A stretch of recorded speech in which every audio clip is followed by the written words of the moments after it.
honest. Why are you nervous? we haven't had an actual guest on. It's just been us two. So So I'm kind of like disassociating right now. Oh my gosh, no, it's totally fine. Okay, sorry. Okay, well, I think we're ready to go.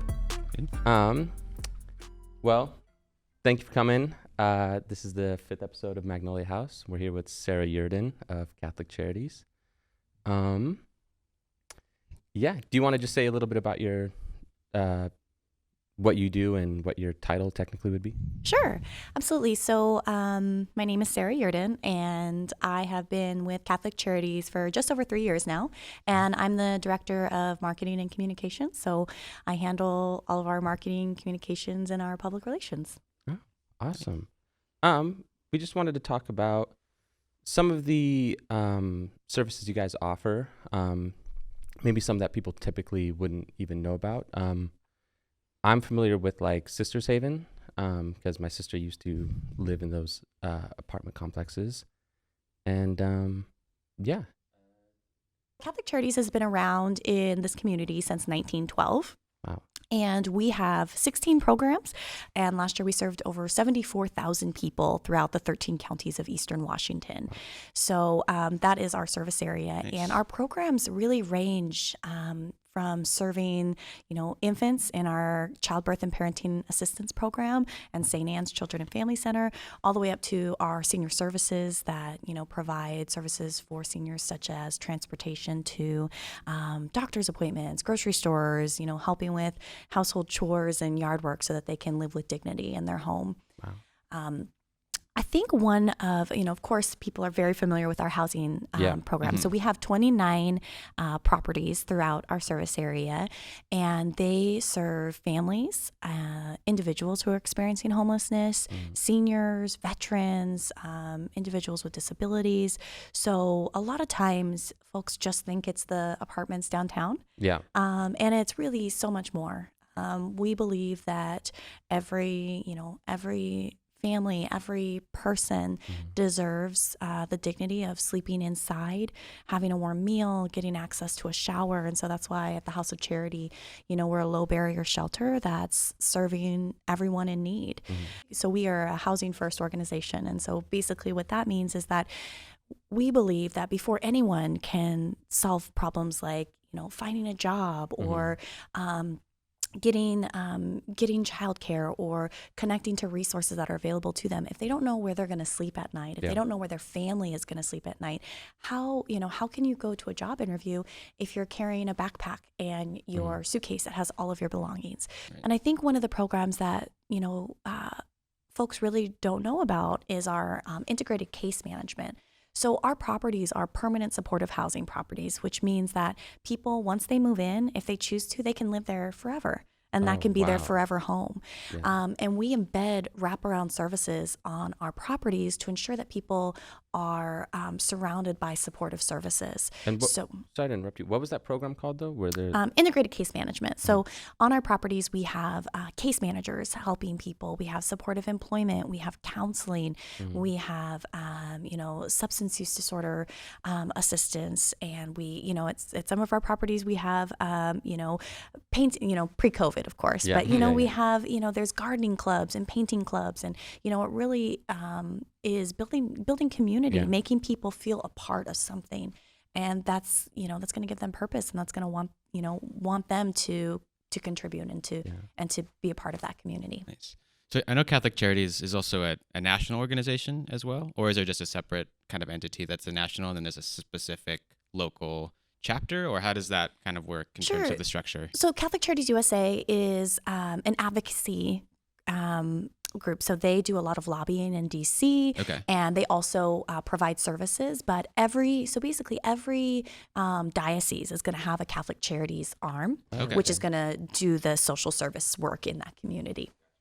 Yeah. I think one way that you came to our attention is Tony has had some direct experience with his family and like benefiting from the services that Catholic Charities provides. We both lived in Seattle for a little while. I just moved back last year, and I did some community work working for a few nonprofits in Seattle. And when I came to Spokane, looking to do community work and looking at organizations to join, there was just so many like different parts of and like services that Catholic Charities provides. It was like I work with youth. So right now I'm working at a organization that helps kids in the foster system that need extra support. But I was kind of looking at what kind of different community engagement areas I could get into, and I was just noticing how much Catholic Charities does in Spokane. Do you feel like Catholic Charities really is kind of the big provider of those services in the community, or do you see a lot of other big partners or other big organizations also in the community around us? Well, there's so many wonderful organizations in town, and we partner with many of them. One of a unique partnership that's coming up that's been more visible is our newest family property. It's called Gonzaga Family Haven. Have you heard of it? Yes, Awesome. Okay, great. Let me tell you about it. Yeah. Gonzaga Family Haven is a partnership between Catholic Charities, Gonzaga University, and Gonzaga Preparatory School. And we are building a 72-unit affordable housing complex for families. And we're hoping that, our families from our Rising Strong program, which is our substance abuse program that is keeping families together as they're healing from trauma. And so we're hoping that that can be a pipeline in, as well as our homeless family coordinated assessment, which Catholic Charities runs for the city.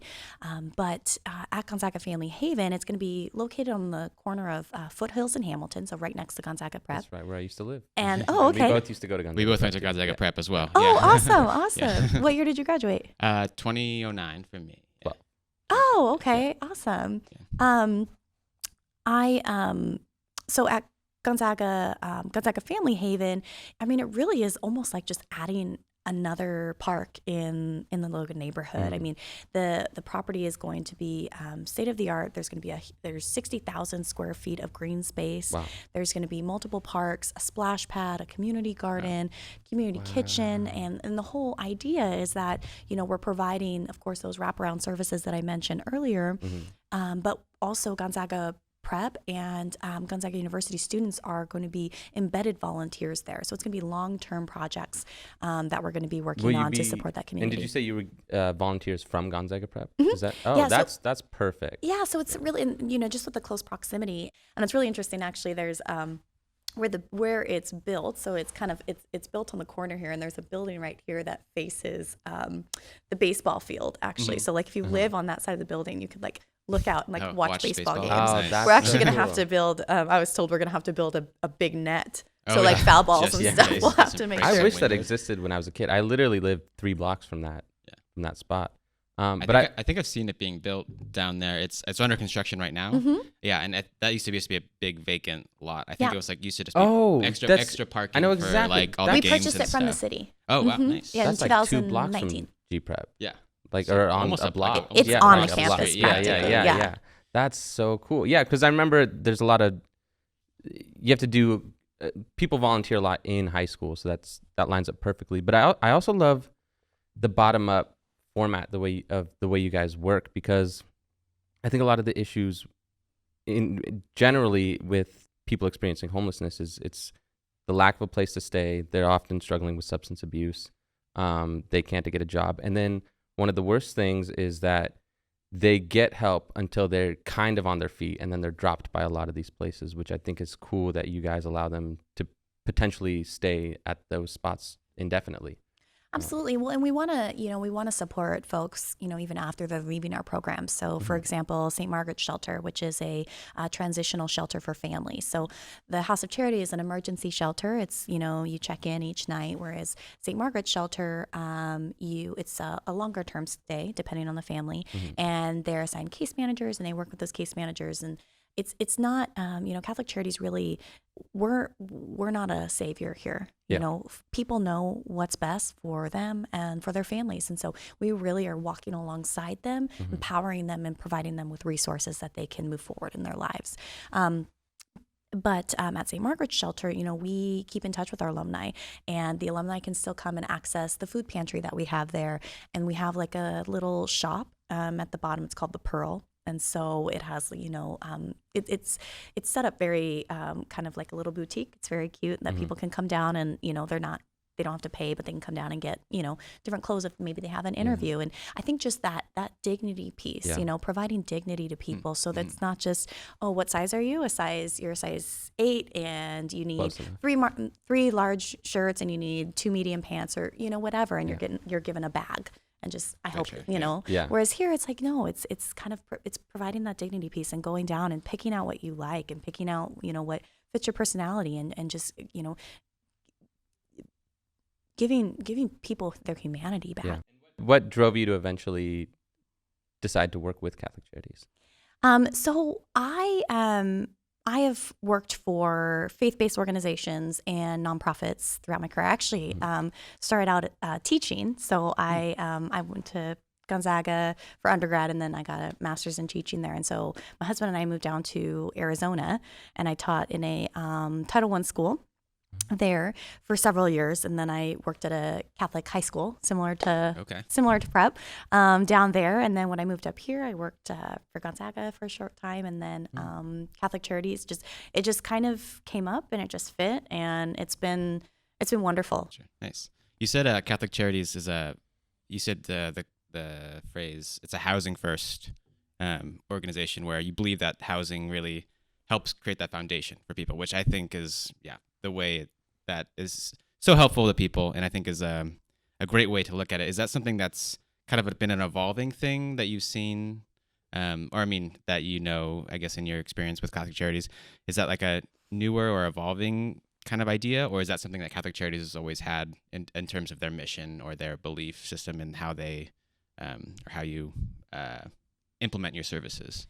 Well, and Housing First isn't unique to Catholic Charities. Sure, it's it's a federal program, but I think it's always been that way. I mean, especially in the last 15 years or so. I mean, we've built, I think, Gonzaga Family Haven. Don't quote me on this. We have a great informational page on our website. It's www.cceasternwa.org/GFH.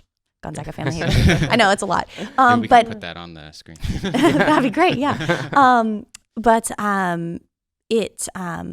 I think it's our, I want to say 12th tax credit property. So, I mean, we've been, building these tax credit properties for many years now, and so it's successful. I mean, when we open new buildings, the homeless point in time count goes down.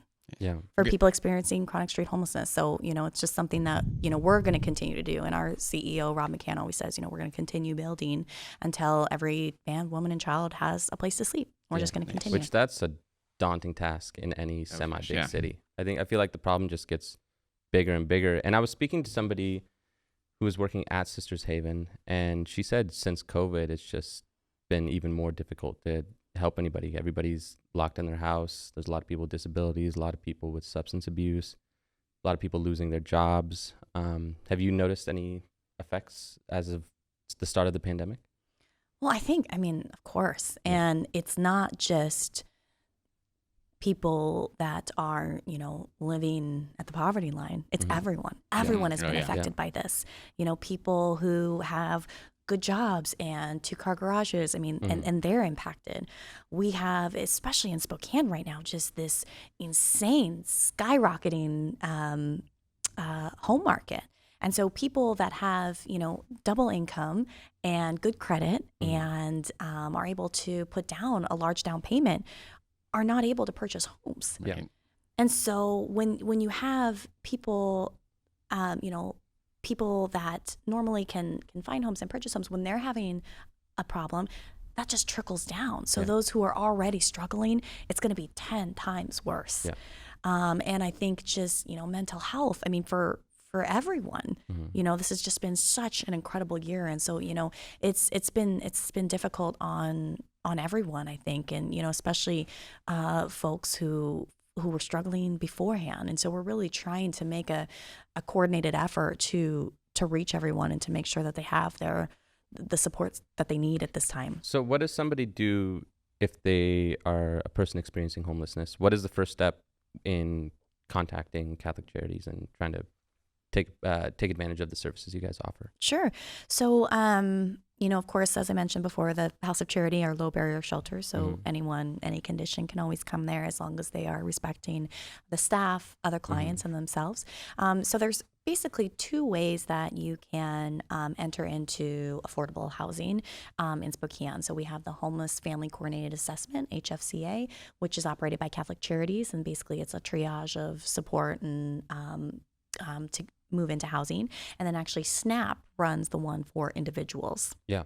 And so individuals experiencing homelessness, hopefully we could connect with them, at the House of Charity with one of our case managers and be able to refer them to SNAP, who would then help them with their next steps. Yeah. And SNAP is also helping people with like first time homebuyer programs and whatnot. Do you guys just kind of coordinate with that at all? Yeah, we don't have a home buying program, but again, one of those opportunities to refer out to Yeah. a And great I think partner. we've talked about how that's kind of one of the main issues is the barrier to entry to even purchase a house. Yeah. Which is, it's like the whole credit situation, the income, which most people are making minimum wage in any given city. And so, yeah, it's frustrating because for some people, it's almost easier to just rely on the government. And I think what there is there's a little bit of like this like worry of people who get services is that if like all of a sudden that if they do too well, or if they at any point when they try and get on their own feet, that the bottom's going to kind of drop out from under them. There's no kind of like Safety net. Yeah. And I think we talk about home buying because that's something that like we are kind of looking at this point in our lives. But even renting, like I'm still a renter, and so is Tony, and like even like getting into a house when you rent, or when we lived in Seattle, when you're trying to get a new place, it's like all of a sudden you've got to come up with $3,000 to like first last and like security deposit to get into a place. And that leap from I don't know how much you guys deal with the transition from like the services and support to people going on their own, but it's such a big leap, especially if you're someone who struggles. And personally, I always feel like there's nobody that really taught me how to be like a member of society, or like how to work the system in a very effective way. And it's something that I've had to stumble through in my life. And I've always worked mostly minimum wage jobs, and my family, everybody works 2 jobs just to like keep everything going. And I just consider myself very lucky that I haven't just like had, lost a job or not been able to get a place. It always seems like it's kind of worked out, but it's always felt like it's always kind of teetering on the edge. I get nervous about having to maybe apply for services or programs to support me, because I don't know if I'm the right person, or if I'm the person that is the target population for services necessarily. If you are somebody who finds yourself in a situation where you need those services, I imagine that it's very hard to get out of that cycle, or like find like the confidence and probably the worry. I don't know how much you experience this in your position, but of transitioning to being on your own. And I think that's why Tony is saying that it's so beneficial for a program to like kind of support you out and like get those steps and show you the way, because I feel like there's so much in our society where the way isn't really shown to us at all, and we're kind of on our own. And I think that's a very scary prospect for people, especially people who are struggling. So just more clearly, I know you kind of spoke to it a little bit already, but what are the goals for Catholic Charities in terms of the population you serve and for the community as a whole? Because I know that a lot of services, like you guys are serving the people who are most in need, right? And you just want to be there to support those people. But how do you see your mission in terms of the broader society and community that you work with? Sure. Well, I think, that's a difficult question because we have so many programs that are serving different purposes. And I think at the end of the day, we just really want to be an organization that people can always call and always come to, and we can think of creative ways to, walk alongside them as they solve those problems. So, we have an emergency assistance program that's just operated out of our downtown main office. It's the only actual service that's operated out of that office. But folks come in for a lot of different reasons. I mean, sometimes people come in and, I've seen people come in that maybe have had a family, and again, this is all pre-COVID, but have had, maybe a family member pass away, and they really, need to get to the funeral, but they just don't have those resources, but they can come up with half. We sometimes have resources to help them and to support them in, in doing that. Okay. We actually had, we had a pharmacist actually come to us, and he, had experienced some personal things, and he was ready to get back to work, but he didn't have the money to get his pharmacy license back. Wow. And so, help, being able to help with that, or, folks come in and they need a winter jacket, and we have, a small kind of clothing room there that we can, provide jackets or warm clothes, or people need a hygiene kit. We're trying to meet people where they are. I mean, Spokane is constantly changing. We have huge growth. And so with that come wonderful opportunities and also, some more challenges. And so we really want to just be an organization that can support people with whatever they may need. And, it's not just affordable housing or just, the House of Charity. I mean, the House of Charity is really a last stop. We're trying to swim further upstream to, break those cycles of intergenerational poverty, to make sure that, people have other options. So, at our childbirth and parenting assistance program, we are working with parents who maybe didn't have the best upbringing. They didn't have the greatest relationships with their family. They're not quite sure how to connect with their children and to create those, positive connections with them. So we have what we call it's called the Circle of Security Parenting courses, which is based on attachment theory. And so helping parents, connect with their children and create those positive, positive memories. And, childhood trauma, adverse childhood experiences, it's an acronym, it's called ACEs. I'm sure you've heard of it, but, that when children experience trauma and live in poverty, they are more likely to become adults who experience trauma and live in poverty. So if we're swimming further upstream with that, or, maybe being able to help with our, we have a landlord liaison program that works with landlords and our clients, their tenants, and helps them, come to understandings if there might be some miscommunication about rent or about, different, whatever may be going on. We want to keep people housed, so there's all of these other little programs. And so, I say we have 16 programs, but I mean, if I were to draw like a tree, I would take up your whole wall here of like, and then Food for All also has the welcoming table and the Kernel and, senior meals and early childhood meal preps. And so there's all of these like kind of offshoot projects throughout all of our programs to make sure that we're meeting those needs. It's interesting because you guys do so much, and there are other organizations fairly similar to you guys, but do you ever get a little disheartened because it's like it almost feels like patchwork in terms of the ever-growing problem, and it almost I get a little frustrated at the government because, I mean, as a whole, we pay so many taxes, but we still have such a huge growing drug abuse problem, mental health, homelessness, and I think we had spoken on the phone about how do you guys handle situations in terms of drug abuse? I don't think you guys have a rehab facility, but I think you have a program that concerns drug addicts with children, possibly. Sure. So our Rising Strong program is basically when parents are at risk of losing their children due to substance abuse, they can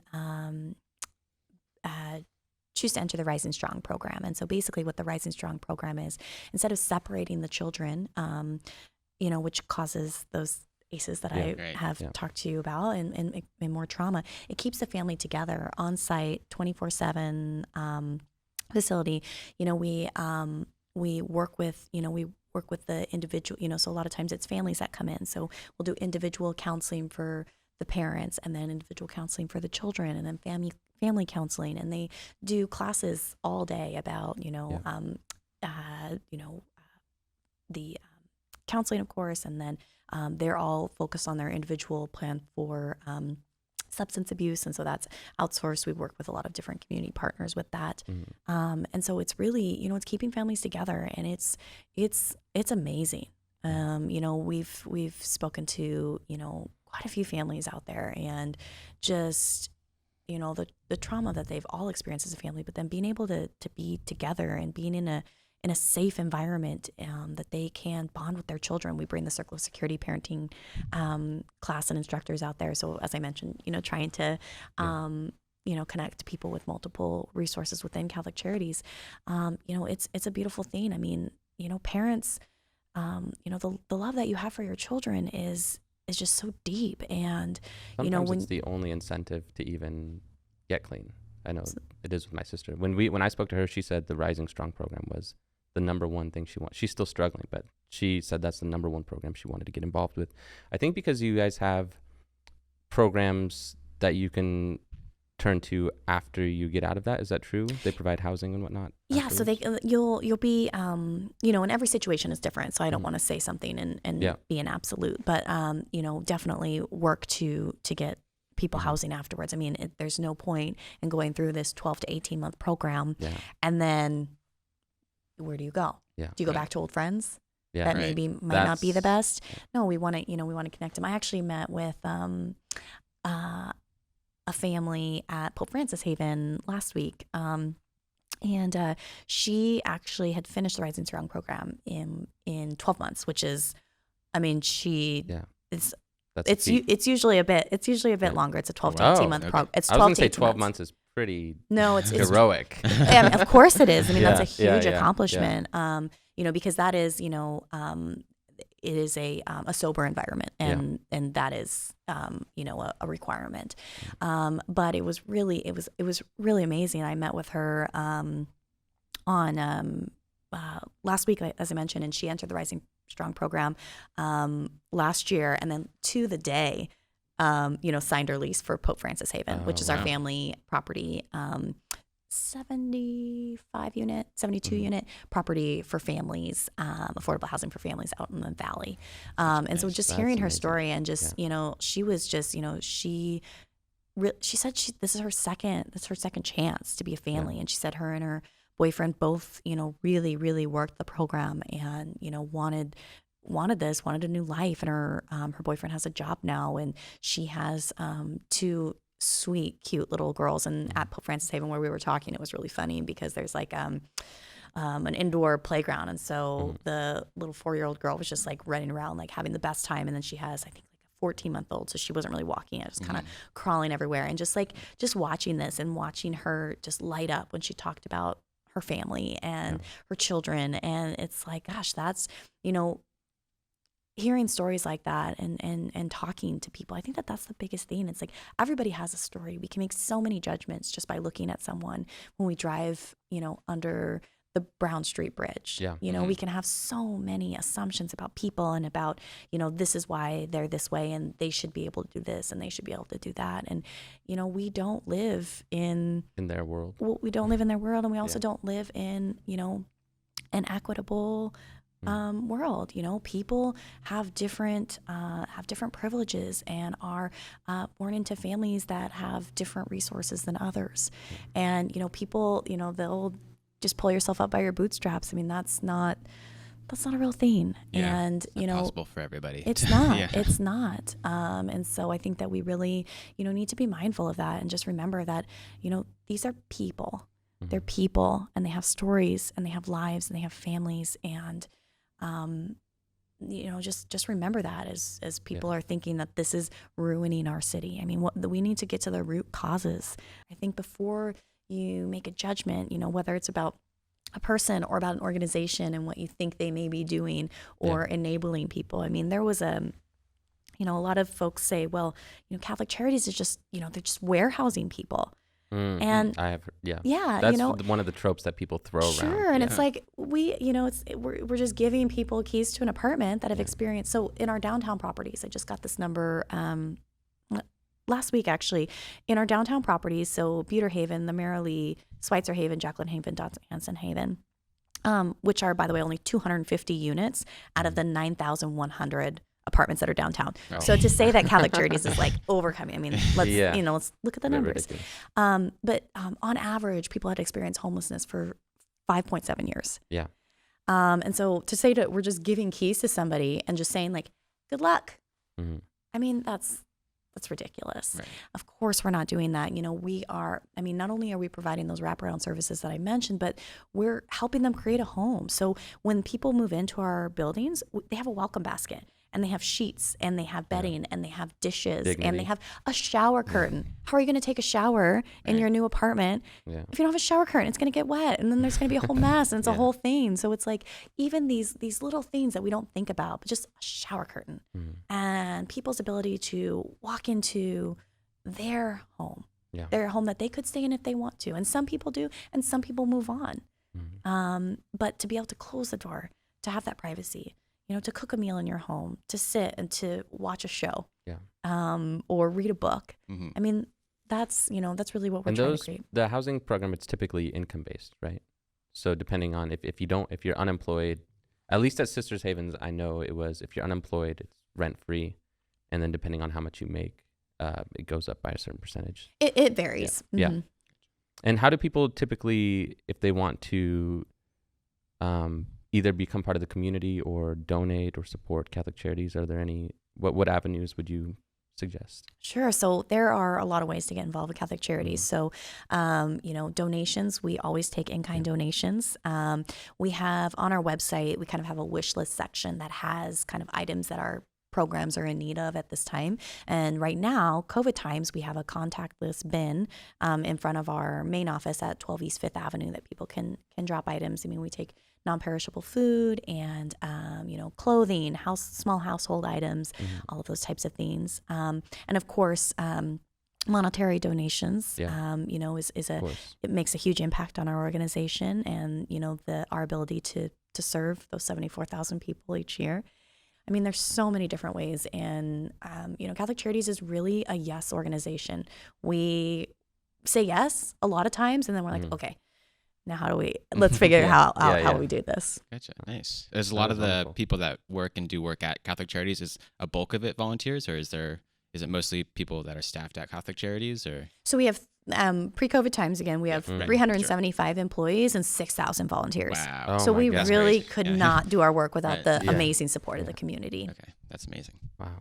I was talking about all that. It was making me think. So Tony was saying earlier how sometimes it's just the issues that we encounter in our city and our community can really be daunting when you kind of zoom out and look at the big picture of like, what can we do? And is this ever a problem that can be solved? And when you were just talking about specific stories, it was making me think of like my experience working with kids and doing like community work. And like, when you're in it, like when you're really in it, it really is about every single individual person you can help. And it's like, you can't really like let that all kind of get to you when you're like, just there with that kid or that person or that family that like needs your help, and it's kind of all consuming. And I don't know, it's kind of just that idea like again of like the dignity of the individual and how each person is just so like is a whole world unto themselves, right?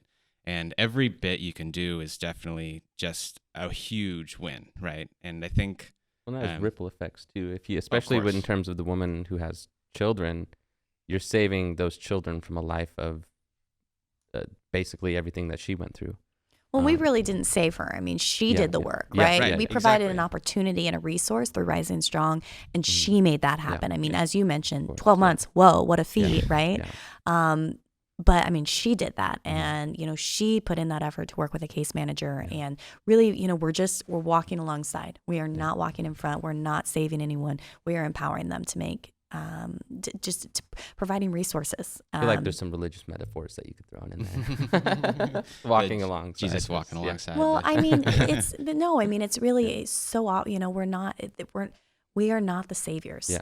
And, people make these changes, and when people make these changes, they're lasting changes. If someone really has to find it within themselves to move forward. And once they make that decision, if they don't have the resources to do that, then how do they do that? Yeah.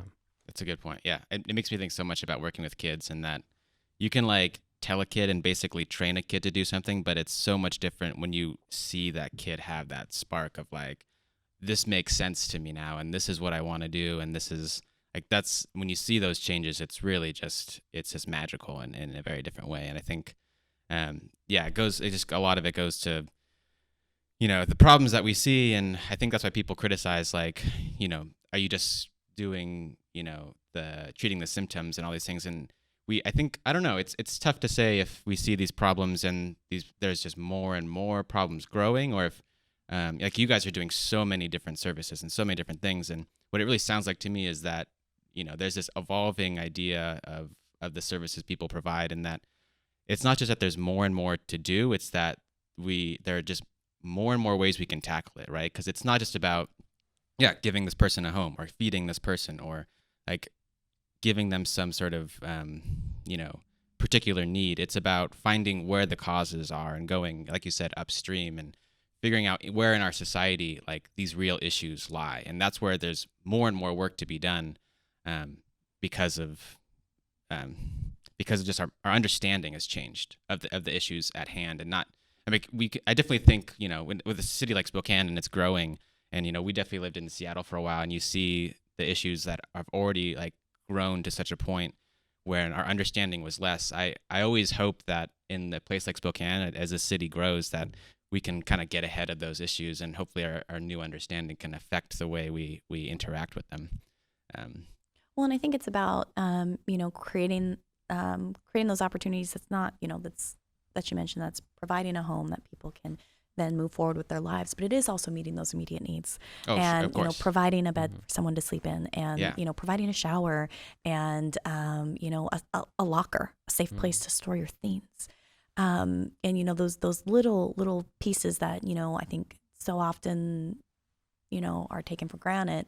It's really important. And, having a cup of coffee in the morning, again, pre-COVID times, at the House of Charity, we serve breakfast every morning, and, folks can come and get a hot cup of coffee. I mean, people that stay at the House of Charity are people.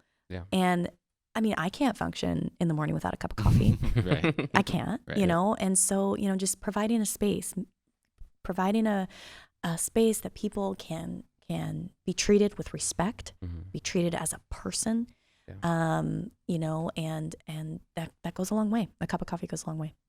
Yeah, I think it's all those little things that we don't realize that make human life and human existence just like so much more meaningful. And it's hard to live your life with all the little things. Everybody has their little things that like can just give them life and get them going. And it's something as insignificant, to other people, it might seem as insignificant as just a cup of coffee, but it might be what you need, or, that, again, like that private space, or just that little bit of dignity where you feel like you're making a choice on your own and not being told what to do. Coffee or tea. We'll make that really set. Like, who can really wake up without coffee or tea? Yeah. One thing though is, at least from my own personal experience with my sister, she was homeless for quite a few years, along with my brother. But we have a large family, and so they weren't homeless in the sense that you would think, where they have nowhere to go and nobody to turn to in terms of, who they could. It's surprising to see how many people who are currently experiencing homelessness are more so there because of their substance abuse than any lack of any place to turn. Because in terms of my sister, I have 9, 10 aunts and uncles. She could have stayed with any one of us, but both of my siblings were choosing to stay on the street because of their substance abuse, which is really frustrating. Are typically the places that people can turn to, are they sober living areas? Because I know that kind of causes some issues in some aspects.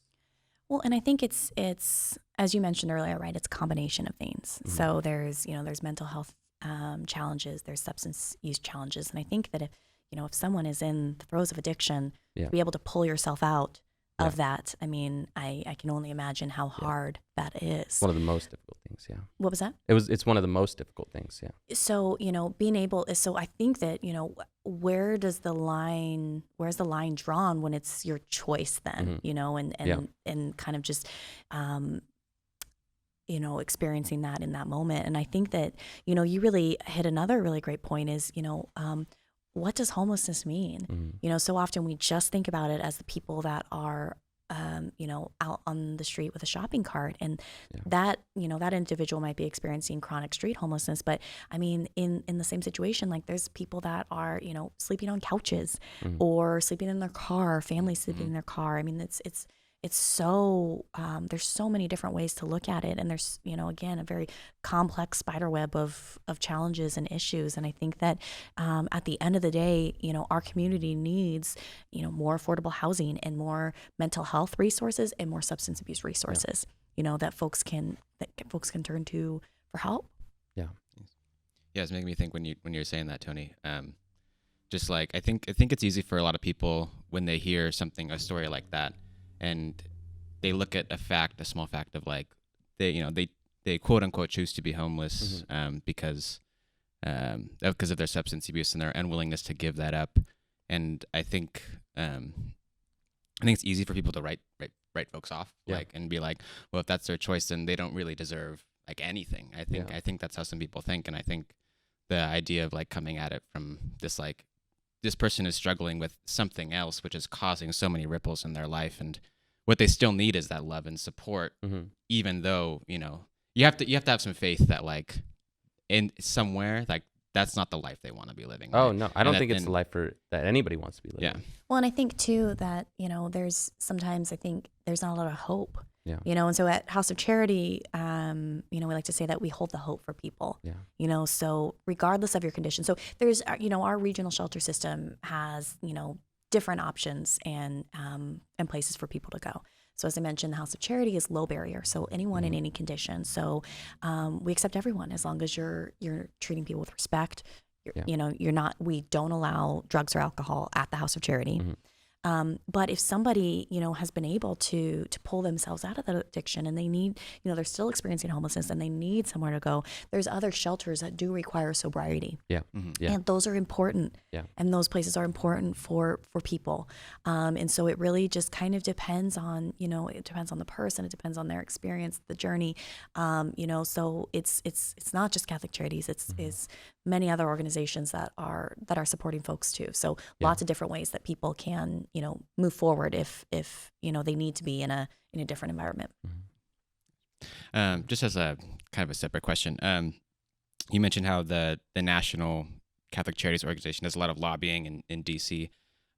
Is there anything locally that's kind of to that effect? Is there anything that Catholic Charities tries to get the local community or government to allow, or what kind of lobbying does Catholic Charities on the national or local level need to be done? Like, is it just an awareness type thing, or is it like a policy type thing, or is it a zoning type thing, or is like what kind of work is that in terms of that interaction with the local government or Sure. So we are non-political. Sure. But Catholic Charities USA, I mean, there's a lot of, housing policies, immigration reform. I think it really on every program that we're serving and every service that we're offering, we want to make sure that people know why we're doing it. So of course we do awareness campaigns, and we, work very closely with the city of Spokane, and, talk about the challenges and the services that we're offering to just really bring awareness to that. Because again, there's a lot of misconceptions about,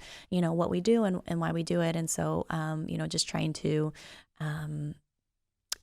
clear those types of things up. So we actually have a packet. It's called Hard Questions, and maybe it's Tough Questions. I can't remember exactly the term. I should know, I wrote it, but it's basically it's hard questions and answers about chronic street homelessness in Spokane.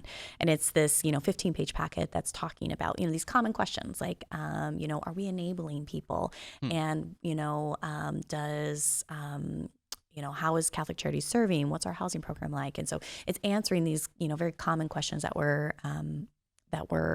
getting. And I think there's a lot of great information on that. So I can send you a copy of that. Okay. Yeah, totally. Yeah. Do you find people are very skeptical of the mission that you guys have, or what is the need for that sort of packet to even come from? Sure. Well, I think that, again, there's a lot of misconception out there, and there's, a lot of vilification of the homeless that, people experiencing homelessness are criminals. And, a lot of times they are vulnerable people, and they're targeted and preyed upon by criminals. And, if someone is committing a crime, I mean, they should be engaged by law enforcement, regardless, So, we work with, the police department, the fire department. We have for many years. Our first responders are, they go to the House of Charity, and, they work with our clients. And so, it's important to have to just bring more awareness and to talk about those, what we're actually doing and why we're doing it, I think. We're very grateful for all the services you guys provide. I think you're one of the saving graces of Spokane with our growing substance abuse and mental health and problems concerning homelessness. I think we can probably do closing statements. Sure. I don't know, is there anything you want to say? I guess if you want to just let us know again how people can reach out, how they can volunteer, how they can access these services and whatnot. Sure. Well, I think that our website provides a great resource for not only our programs, but ways that folks can get involved. So, people can, again, once COVID restrictions are changed a little bit, our volunteering programs are going to open. Can you volunteer if you're vaccinated? Yes. Or is it still? Yeah. Yes, okay. we are requiring vaccinations for our volunteers. You can host a donation drive, if you're not, if you're going back to the office and you want to do a team building thing, reaching out to us and saying, hey, we want to do a donation drive. What do you need? Or what can we support? Or, just if you're spring cleaning and you find clothes and, maybe some gently used children's toys, we accept all donations. And so, we're just, as I mentioned earlier, just very thankful for this community. We've, especially over the last year, we've went through, as everyone else, there were a lot of changes and a lot of immediate needs. And so we really couldn't have done that without the support of our volunteers, our community members, donors. We're very grateful to be in this community. Nice. Do you have any closing statements? No, I just want to thank you for coming and talking to us. Slowly, really appreciate folks, it. We're just trying to do our thing here. And, we wanted to have you on, to kind of like understand more what you do and also kind of talk about the good that's in the community and the good that's people are trying to do out there. And I think just, talk more about those misconceptions that might be out there and kind of make the discussion more nuanced, I think is kind of what we're going for. I know that we're nothing big, but we really appreciate you taking your time. Oh my gosh, of course. No, and I think, Thank you so much. We have to have these conversations, and we have to be able to talk with people that might have different opinions than us, and we have to be able to talk about that and talk through those things and say, okay, well, these are community issues, community challenges, and they're going to require community answers and community problem solving. So we have to work together to solve these challenges that are facing our community, and I think we can. Yeah. I think one thing that definitely from our conversation I think is that's just kind of enlightened me a little bit is just that kind of back and forth between this being able to look at everybody as individuals, right? Because people can look at other people as individuals and say kind of they're on their own, right? But then there's also that community aspect of we all belong to this community, and we're so much affected by each other and the way we've set up our society, that there's definitely a way that we can be a community but still promote that individual aspect to it, which is like letting that person grow in whatever way they can with the support of everybody around them. Totally. And you had a really great point. We're all members of this community, whether we have a home or not. Yeah. Oh, yeah. Yeah. And we're all going to be experiencing things together, so. Well, thank you, Sarah. Awesome. Great. Thanks to everybody at Catholic Charities. And if you want to learn how to participate, we'll send a link. We'll post a link to your guys' website. Up and we'll do all the things that we do. Perfect. Great. Cool. Awesome.